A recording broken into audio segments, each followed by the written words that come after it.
নিচের জিনিসটি ফলো করবেন। হ্যাঁ, নিচে আপনারা দেখুন এখানে দেওয়া আছে ইয়ার্স, মাস এবং দিন।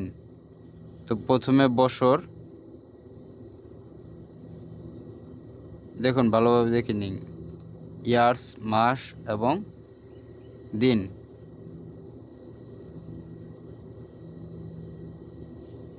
তো আমি যেভাবে যেভাবে বসাচ্ছি ঠিক সেভাবেই বসাতে হবে, তা না হলে কিন্তু আপনারা বের করতে পারবেন না। খুবই সহজ গাইস। যদি ভিডিওটা ভালো লাগে তাহলে লাইক, কমেন্ট, শেয়ার করে পাশেই থাকবেন। তো এটি সিলেক্ট হয়ে গেলে নিচে দেখুন একটি ক্যাপচার আসছে, 45 যোগ 42 কত হয়। এই 45 যোগ 42 এখানে দিয়ে দিবেন, দিলে সার্চে ক্লিক করবেন।